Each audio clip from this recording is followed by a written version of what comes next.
চিৎকার করে আর্তনাদ করে আমার স্বামী চুপ করে গেল কেন? কি হলো রাজা? রাজা বাবু বলছে, মাগো মাগো মণিবর এই ইহজগতের মায়া ত্যাগ করে চলে গেল। এ কি করলে তুমি রাজা? এ কি করলে তুমি? আমার একমাত্র পুত্রকে আর আমার স্বামীর তুমি প্রাণ নিলে। বলে, মা আমার ভুল হয়ে গেছে মা, আমার অন্যায় হয়ে গেছে, অপরাধ হয়ে গেছে মা। আমি ভাবিনি যে এইভাবে আমার স্বামী বা আমার ছেলে মারা যাবে। এ তুমি কি করলে রাজা? বেশ বেশ, আমার স্বামী আর আমার পুত্রের যখন প্রাণ তুমি নিলে, তখন আর একটা কাজ তোমাকে করতে হবে। কি কাজ করবো মা? কি কাজ করবো? যাও, ওই কুটিরের কাছে কিছু কাঠ পড়ে আছে, শুকনো কাঠ। সেই শুকনো কাঠগুলোকে এনে পরপর রাখো। রাজা দশরথ সেই শুকনো কাঠগুলোকে তুলতে যায়, ছোট ছোট কাঠ। বাবা, যে রাজা দশরথের দু হাতে 100টা হাতির ক্ষমতা, 100টা হাতির বল, সেই রাজা দশরথ সামান্য শুকনো কাঠ তুলতে পারে না। খুব কষ্ট করে সেই কাঠ দুটোকে তুলে এনে পরপর রেখেছে। এবার মণিপত্নী বলে, রাজা দশরথ, আমার ছেলেকে তুমি ওই চিতার উপর রাখো। রাজা দশরথ শ্রবণ কুমারকে সেই চিতার উপর রেখেছে। বলে, এবার আমার স্বামীকে তুমি ওই চিতার উপর বসাও। রাজা দশরথ মুনিবরকে নিয়ে গিয়ে সেই চিতার উপর বসিয়েছে। রাজা, এবার তুমি আমাকে ওই চিতার উপর রাখো। আর আমাকে অন্যায় অপরাধ করতে বলো না মা। আমি পারবো না মা, আমি পারবো না। তোমাকে পারতেই হবে, পারতেই হবে। আমাকে তুমি নিয়ে গিয়ে ওই চিতার উপর রাখো। মণিপত্নীকে রাজা দশরথ নিয়ে গিয়ে সেই চিতার উপর বসিয়েছে। বলে, মাগো আর আমাকে কিছু করতে বলো না, ওই চিতাতে যেন আমাকে আগুন দিতে বলো না মা। না রাজা, তোমাকে ওই চিতাতে আমি আগুন দিতে বলবো না। কেন? কারণ আমার স্বামীর আর আমার পুত্রের বিরহ রূপ অগ্নিতে ওই চিতা আপনা আপনি জ্বলে উঠবে।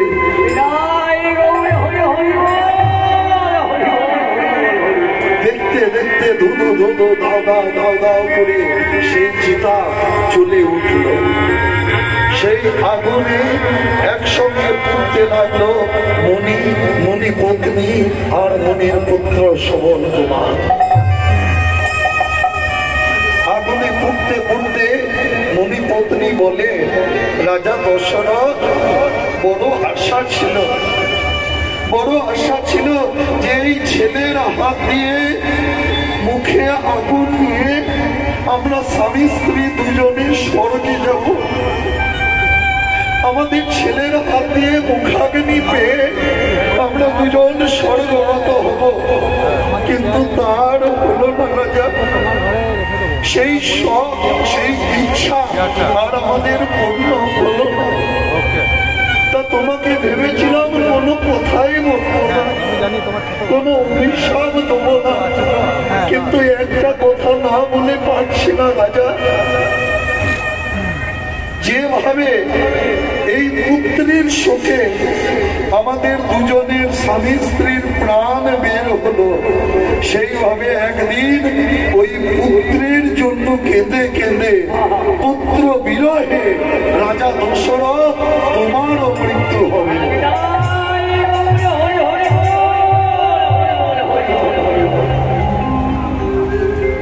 তাই রাজা দশরথ কাঁদতে কাঁদতে মৃত্যু শয্যায় শুয়ে বলে, ওরে রাম, ওরে বাবা, তুই আমাকে ছেড়ে কোথায় গেলি রাম?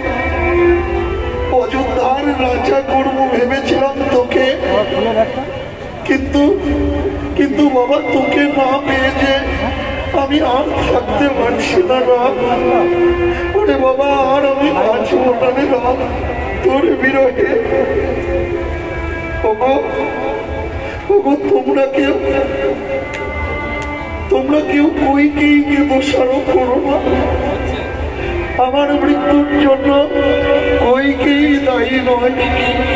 আমার জীবনে এমন একটা নেশা ছিল, শিকারের নেশা। এই শখ ছিল আমার, যার জন্য আজ আমার এই অবস্থা হয়েছে।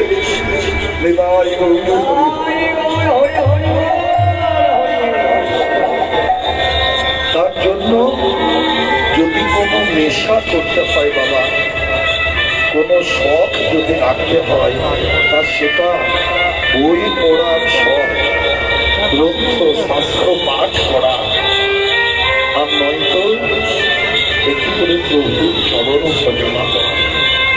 বিদ্যা অধ্যয়নম নাশনম আর হরিপাদ সেবনম। হরির চরণ বন্দনা করুন, একটু করে হরিনাম কৃষ্ণ নাম করুন, সকলে মিলে সেই নামকে আশ্রয় করুন। শ্রীকৃষ্ণ গোবিন্দ হরে মুরারে, হে নারায়ণ বাসুদেবা।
বলি হে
জাগো জাগো রাধা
শেষে আসবে তখন যার যা দক্ষিণা দেওয়া দেবেন, দাঁড়িয়ে থাকবো আমি, শেষ পর্যন্ত যাবো না।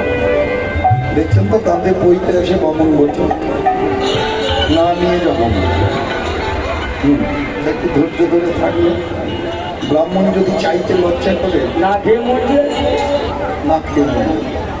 আর চোর যদি একটু কাশি থাকে, গলা ধরা থাকে, লাজুক ব্রাহ্মণ আর কেশে চোর হলে মৃত্যু অবধারিত। তার শেষ পর্যন্ত থাকবো, একেবারে শেষে আসবো। তা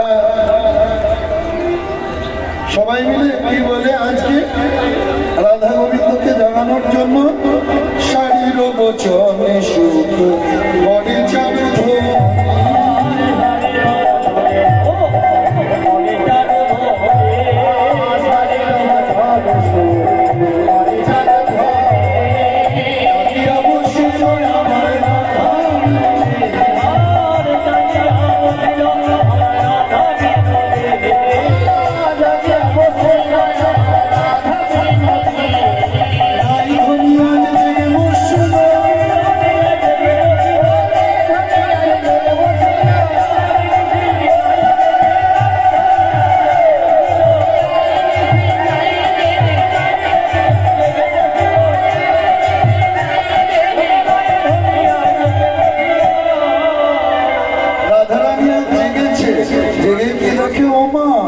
সত্যি তো সকাল হয়ে গেছে, এখন আমরা শয়নে ছিলাম, ঘুমাইছিলাম।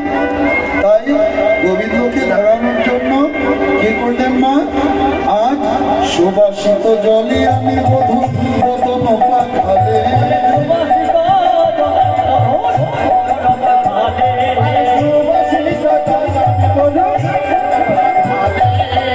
বদন মুছাই ধুলি অঞ্চলে,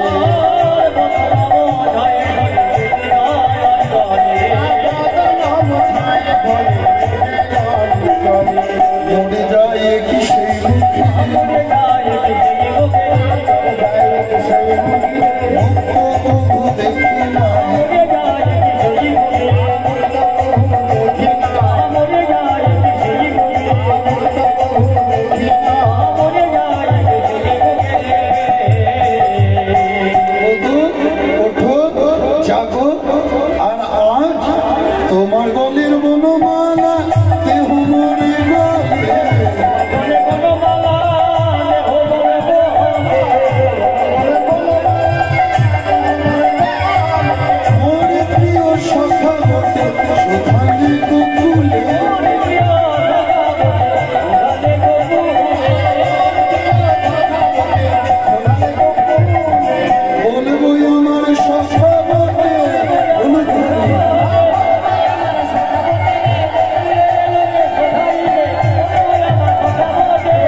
পরাণে পরানো বাঁধা আপন আপনি।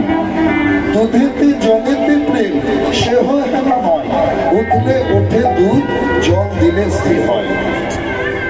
মায়েরা, রাধা গোবিন্দের প্রেমের সঙ্গে কারো প্রেমের তুলনা চলে না। চলে কি? ইহজগতেও এই কলিকালেও সর্বত্র প্রেমের ছড়াছড়ি তো। রাধা গোবিন্দের প্রেম ও প্রেম। আর এই পথে ঘাটে রাস্তায় বাস স্ট্যান্ডে দেখা যাচ্ছে এও প্রেম, এও প্রেম। কিন্তু ভটকিরি আর মিছিল, ফিটকারি যেটা জল পরিষ্কার করতে দাড়ি কামানোর পর লাগায়, আর মিছরি দেখতে একই রকম। তা মুখের মধ্যে একদিকের গালে ভটকিরি রাখুন আর একদিকের গালে মিছরি রাখুন, কি হবে? যেদিকের গালে ফটকিরি রাখবেন গাল বর্ষা লেগে গালটি পুড়ে যাবে, আর মুখে যেদিকে মিছরি রাখবেন মিছরির মিষ্টি রসে আপনার মুখটা ভরে উঠবে। ইহজগতের প্রেম হলো মুখে ওই ফটকিরি রাখার মতো, বর্ষা লেগে অঙ্গ জ্বলে যাবে, পালাই পালাই করবে। আর রাধা গোবিন্দের প্রেম হলো মুখে মিছরি রাখার মতো। যত আপনি এই নাম রসকে আশ্রয় করবেন তত ভাব রসে ভাসবেন, শেষে প্রেম রসে পূর্ণ রূপে ডুববেন।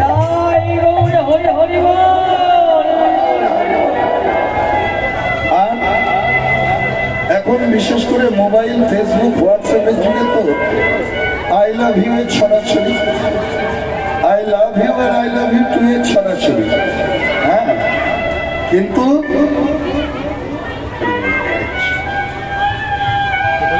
কিন্তু এই কম বয়সী ছেলে মেয়ে যারা আছে তাদেরকে বলছি, ভালো করে কথাটা শুনে রাখো। কে যদি বারবার বলে না I love you, I love you, I love you যদি বারবার বলে, তাকে আগেই নিজের জীবন থেকে বাদ দেবেন, তাকে আগেই নিজের জীবন থেকে বাদ দেবেন। কেন? ভালোবাসাটা অত সস্তা নয়, অত ঠুনকো নয়, প্রেমটা অত সহজ নয়। ভালোবাসা মানে হলো দুঃখ, ভালোবাসা মানে কষ্ট, ভালোবাসা মানে যন্ত্রণা, ভালোবাসা মানে গ্লানি, ভালোবাসা মানে বেদনা। ভালোবাসাটা আনন্দের নয়, বুঝতে পারছেন? আমি তোমাকে ভালোবাসি, এই কথাটা মুখে যতটা বলা সহজ, কাজে করাটা ততটাই কঠিন। যারা প্রকৃত ভালোবাসবে তাদের মুখ থেকে সারা জীবনে কথাটা বেরোবে না যে আমি তোমাকে ভালোবাসি। কেন? ভালোবাসা মানে শুধু দুঃখ। পণ্ডিতগণ বলেছেন, অনেক বিষাদে মন কিঞ্চিত না টলে, প্রেমের লক্ষণ ইহা সাধু লোকে বলে। অনেক কষ্ট আসবে, তার মধ্যে যে সম্পর্কটা রয়ে যাবে সেটাই হলো যেটা রাধারানী গোবিন্দের সঙ্গে করেছে, যেটা গোবিন্দ রাধারানীকে করেছে। আর আমাদের ভালোবাসাটা কেমন? শোনো, 1 মাস পর হচ্ছে আমাদের ম্যারেজ অ্যানিভার্সারি, বিবাহ বার্ষিকী। যদি একটা আংটি না দিয়েছ না, বাবার বাড়ি চলে যাবে, 1 মাস আসবে না। শোনো, পরের সপ্তাহে হচ্ছে জন্মদিন, জন্মদিন বলা যাবে না, হ্যাপি বার্থডে। হ্যাঁ, যদি ওই পাশের ঘরের বউটার মতো একটা জর্দসী বা বেনারসি না দিয়েছ না, আমি এখন বাবার ঘর থেকে আসবো না, তুমি নিজে হাত মুড়িয়ে খাবে থাকবে। এটা হচ্ছে ভালোবাসা। কিন্তু ভালোবাসাটা তো আর তেমন নয় না। ভালোবাসাটা কেমন হবে? যেমন খণ্ডন খণ্ডন তজতি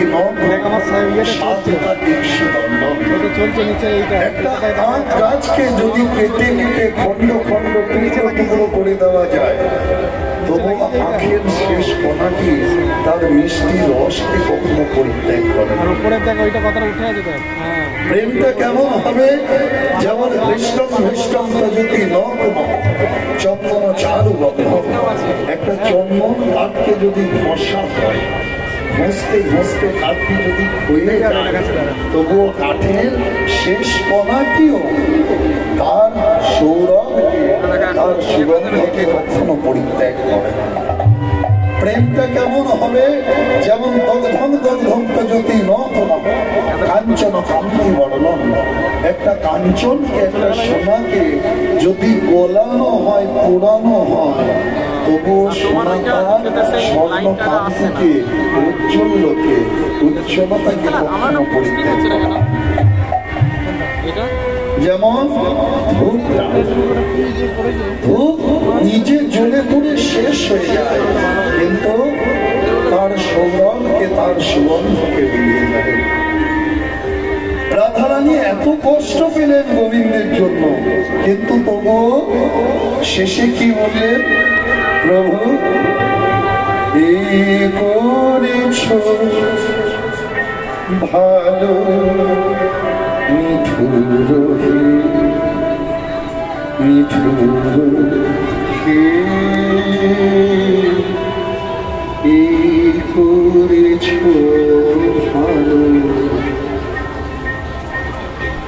এমনি করে হৃদয়ে তীব্র দহন জালো,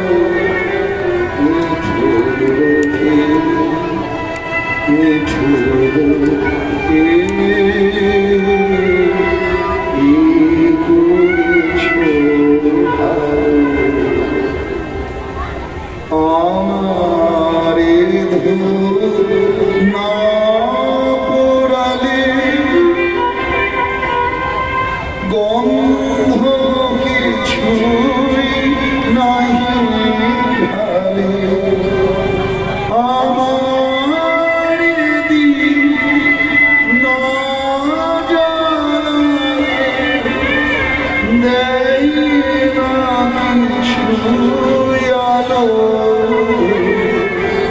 এই করেছ ভালো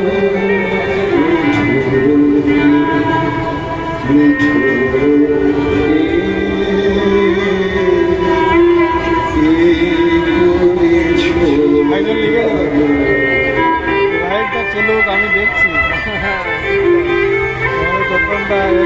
আমিও দেখছি। যত থাকে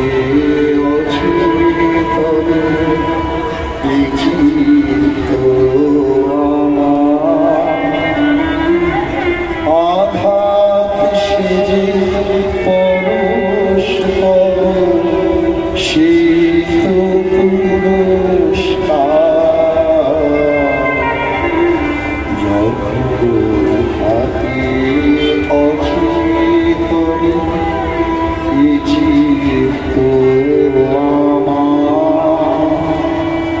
আঘাত সেজে পরশ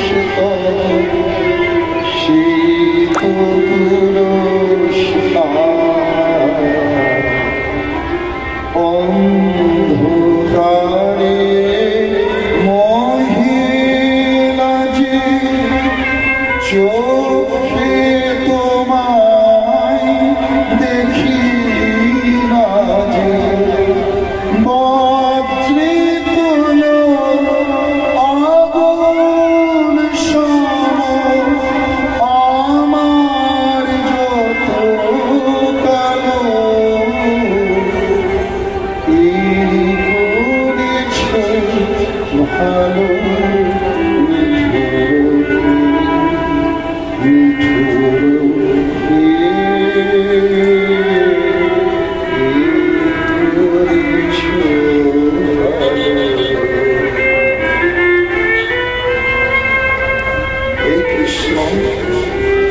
তোমার সুখে আমার সুখ, তোমার দুঃখে আমার দুঃখ, তোমার আনন্দে আমার আনন্দ, তোমার কষ্টে আমার কষ্ট, ताई आज मन में बसा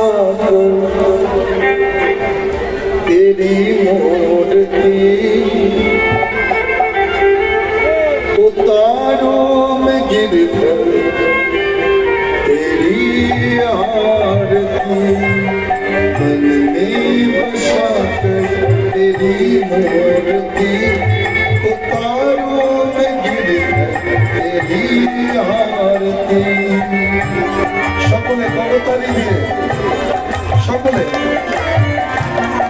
অনুধ্বনি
তাই আজ রাধারানী গোবিন্দকে আমার জাগালেন। রাধা কৃষ্ণ দুইজনই জেগেছে, সকাল হয়ে গেছে। রাধারানী বলছে, গোবিন্দ এবার আমাকে বিদায় দাও। এবার আমাকে বিদায় দাও, আমার প্রাণ তোমার কাছে রইল। আর যেই না বিদায়ের কথা বলেছে অমনি গোবিন্দ কাঁদতে শুরু করেছে।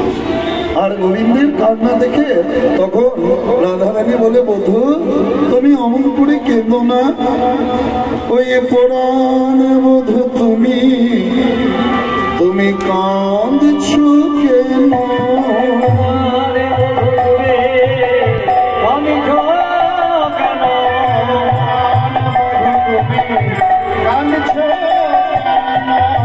আমি গেলাম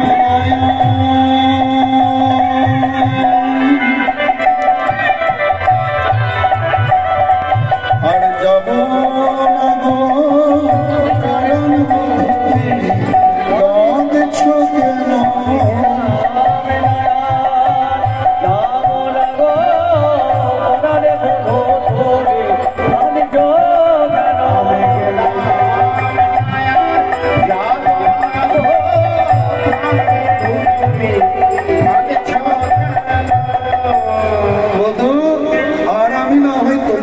গেলাম না, আর আমি তোমায় ছেড়ে যাব।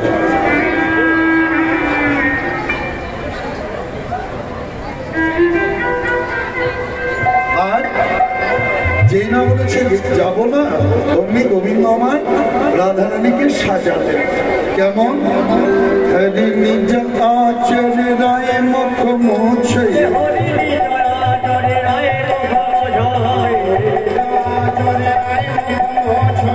তুমি তনে কোনো মাঝি রে,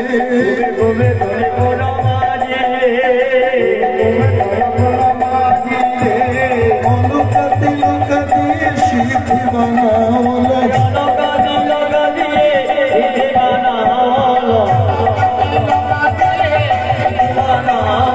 কি করে পারি কোনো সাজি রে,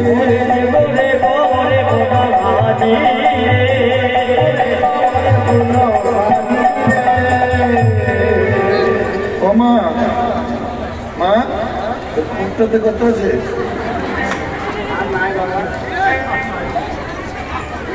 বেশি নাই?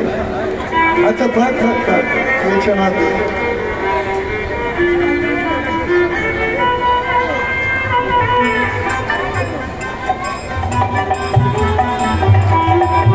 কি করলেন? অলকাতি লতা দিয়ে সিঁথি বানাও, খুব সুন্দর করে সিঁথিতে সিঁদুর পরিয়ে দিয়েছে। বিয়ে বাড়িতে বরকে কনেকে সাজায় সেইভাবে অলকা তিলকা দিয়েছে। আর মনি মঞ্জির চরণে পড়াওলো,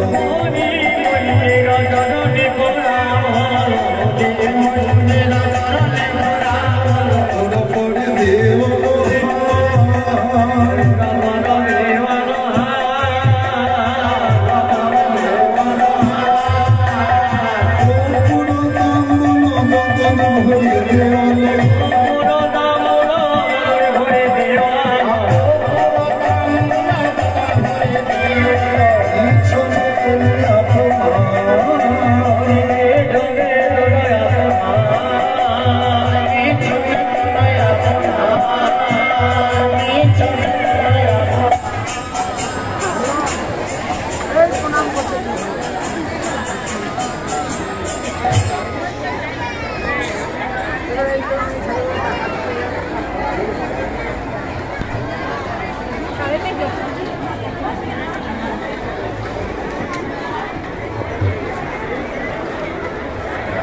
সুধী দর্শক মণ্ডলী, এখন বিদ্যুৎ চলে গেছে। জাস্ট 30 সেকেন্ডের মধ্যেই জেনারেটর চালু হয়ে যাবে। আপনারা একটু চলে এসছে 4-5 সেকেন্ডের মধ্যেই আবার অনুষ্ঠান শুরু হচ্ছে। আপনারা দেখতে থাকুন। কুঞ্জভঙ্গ পানাগড় গ্রাম থেকে সরাসরি 24 পরব উৎসব উপলক্ষে। ধন্যবাদ। আপনারা দেখছেন টিটিএন নিউজ বাংলা।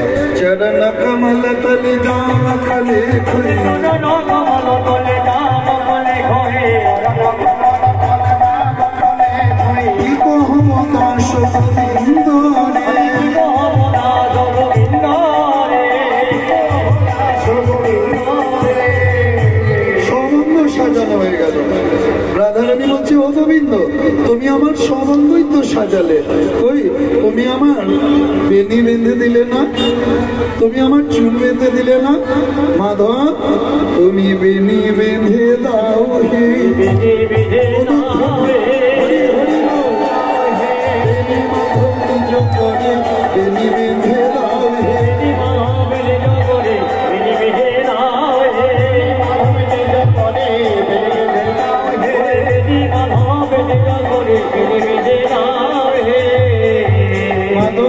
তুমি আমার বেনি বেঁধে দাও, আমার চুল বেঁধে দাও। বেনিটা কি করবে জানো? বেনি বাঁকা করে রেখো হে, বেনি বাঁকা তুমিও বাঁকা বাঁকা করে রেখো হে, বাঁকা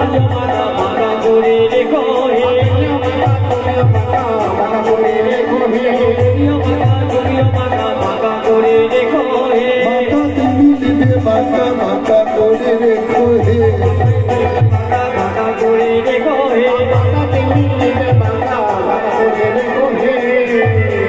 সম্বন্ধ সাজানো হলো। আর চিবুকের কাছে একটা কালো মৃগমত বিন্দু দিয়ে দিয়েছে। রাধারানীর পরিষ্কার মুখ আর মৃগমত বিন্দুটা কালো। তা দেখে কি মনে হচ্ছে? রাধারানীর বদন নয়, যেন একটা বদন পদ্ম মনে হচ্ছে। কালো বিন্দুটা দেখে ঠিক যেন ভ্রমরে বসল, দলে ভ্রমরে বসল,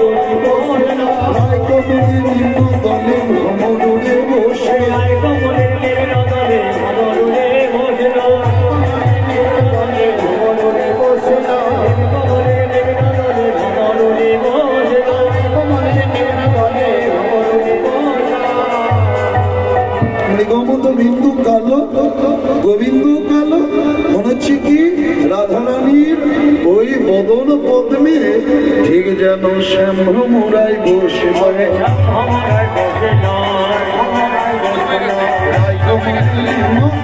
শ্যাম ভ্রমরায় বসে,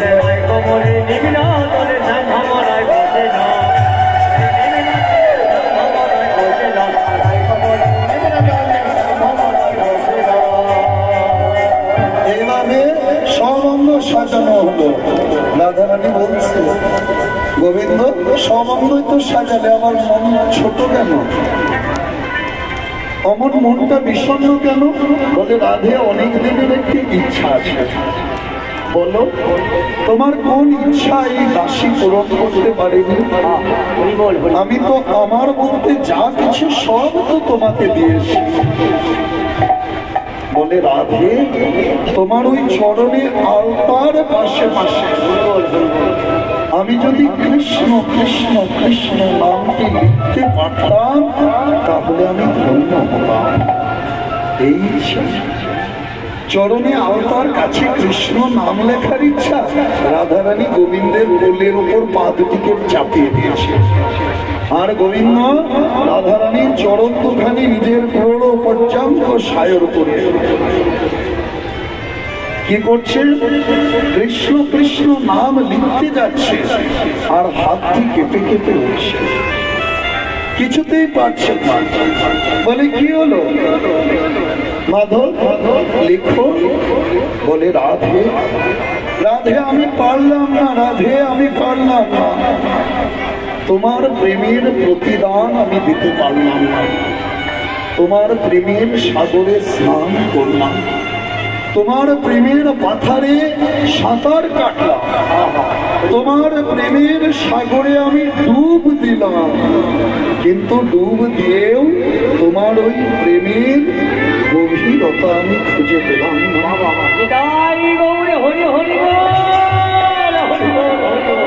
রাধে রাধে কোটি কল্প যদি জন্মগ্রহণ করি তবু তোমার প্রেমের ঋণ আমি শোধ করতে পারবো না। আমি তোমার প্রেমী চিরঋণী হয়ে রইলাম। তাই আমি ধুলার পরে কৃষ্ণ নাম লিখছি, তুমি তোমার চরণ দুটি ওই ধুলাকে দাও, আমি নাম করে থাকতে চাই।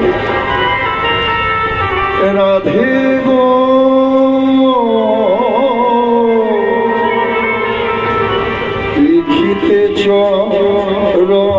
রাধারানী তব আচরে লেগে যাই গো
রাধারানী গোবিন্দকে জড়িয়ে ধরে বলে প্রাণনাথ আর আমি তোমায় ছেড়ে যাব।